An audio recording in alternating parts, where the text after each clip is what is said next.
are not less than them. You can be free. You do not have to believe their lies. I have left these stones for you, my lost and misguided children. I have subverted their sorceries, so that only slaves of the bracelet can hear my message. I am the mother of your race. I am Secret Bearer, God Killer, Witch Queen. I will guide you. I will teach you, and when the time is right, I will free you.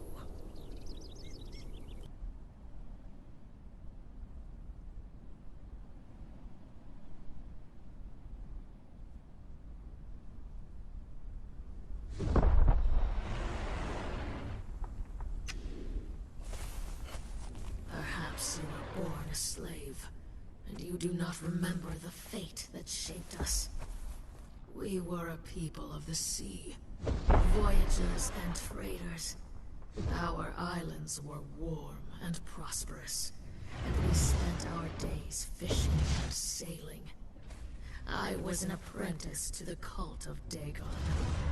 But then came the great cataclysm. The world shook, and our islands exploded in fire and chaos. Then, slowly, they began to sink beneath the waves.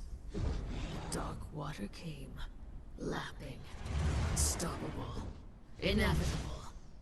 The ocean, once our ally, now claimed all that we were with an insatiable hunger.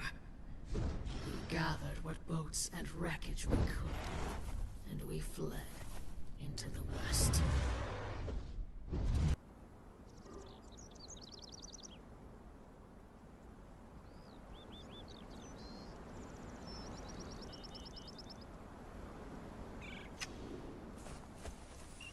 The trials of the journey were long, and our people grew weary. We came to the shores of an inland sea, and built boats and rafts to cross it. There were islands there, at least 2 of which had been inhabited before our coming. Some of our people chose to stay, hoping to recreate the seafaring life that we had enjoyed before the cataclysm. But the water had betrayed us once, so many of us continued westward. A remnant of a remnant of a remnant.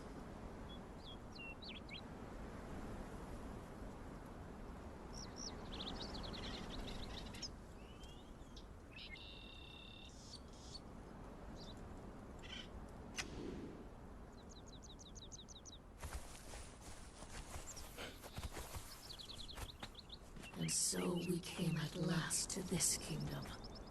It was a fertile land, rolling grasslands and temperate hills that gave way in the far south to the dryness of a desert. In the north were mountains, but not the snow-covered mountains that we had seen on our journey. Just jagged rocky peaks, and a swamp, thick and brooding, that lay over the eastern part of the region like a shadow. But it was clear that this land was inhabited.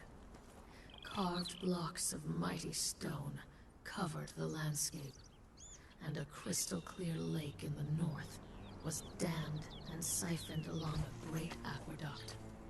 And the city, such engineering was beyond humankind.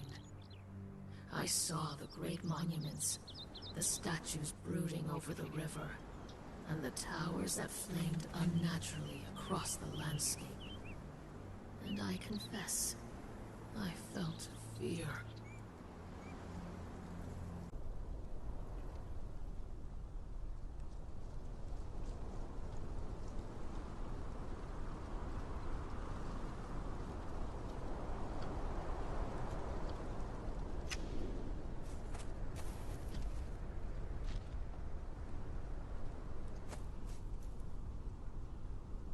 The war continues, child. I cannot say when it will end. You may not remember us. You may not have been born among us. But I urge you to join us. Resist. sabotage the Giant Kings and their works. We are coming for you.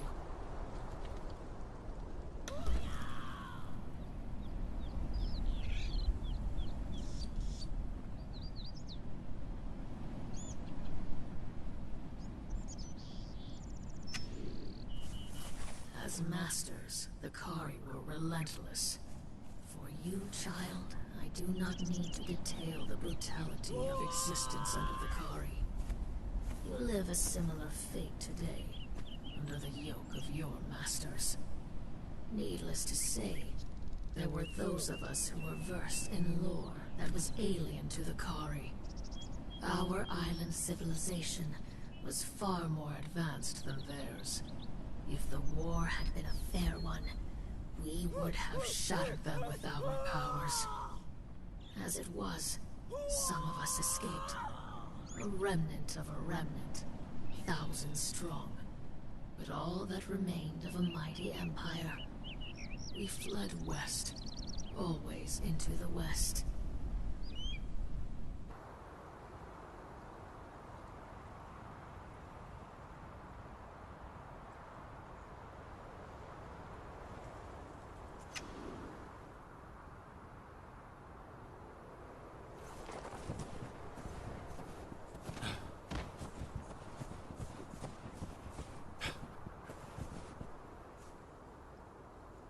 In the beginning, our friendship with the Giant Kings bore great fruit.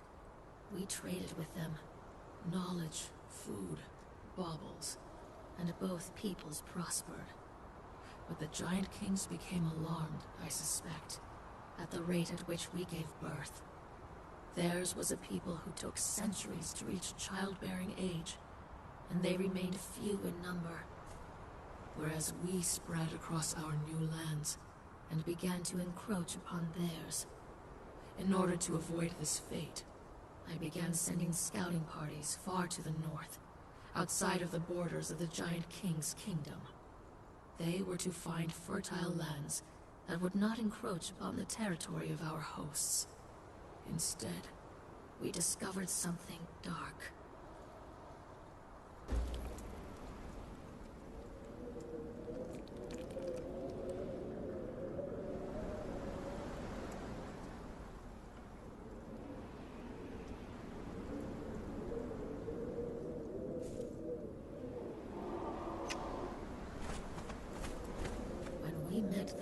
We call the Giant Kings.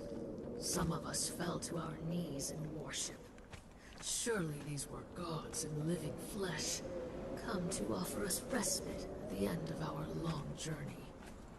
We could not speak their language, but our sorcerers and theirs came together and worked a powerful ritual.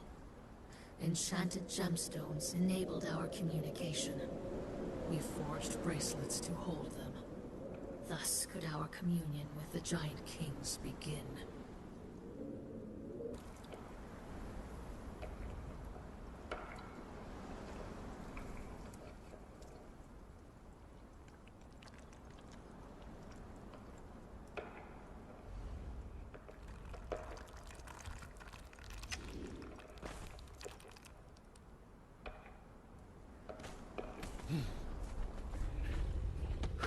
There were mistakes in this stumbling, fumbling relationship. Our allies had little contact with humans, and our impatience as a people meant nothing to creatures with such long lives. To us, they were painstakingly slow to deliberate and make decisions. To them, we were like children who rushed forward without thinking. Still, there was progress. They had agreed that we could settle the swampy lands on their eastern borders. For them, the land had little value. But to those of us who remembered our seafaring roots, it gave us a chance to be close to the water once again. And, given time, we would be able to call upon Dagon once again.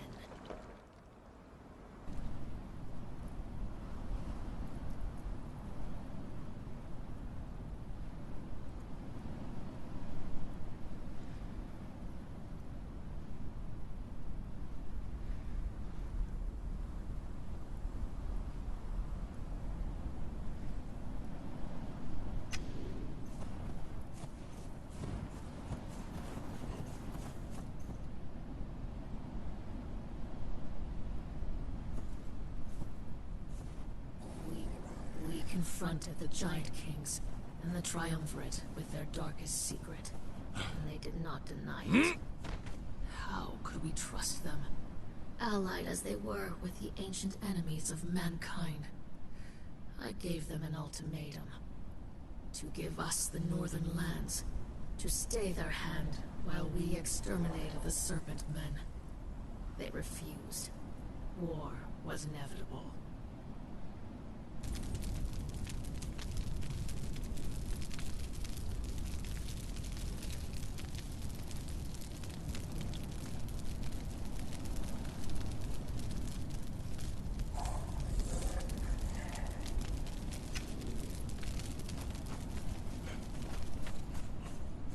In wartime, there is enough blame. Who struck the first blow? I cannot say. They enslaved you, twisting the bracelets to their corrupted ways. We retaliated by destroying their aqueduct. We established an outpost, Zula, in the north, to watch the Serpent Men and prevent them from joining with their allies. And I began to formulate a powerful sorcery to ensure the safety of our people.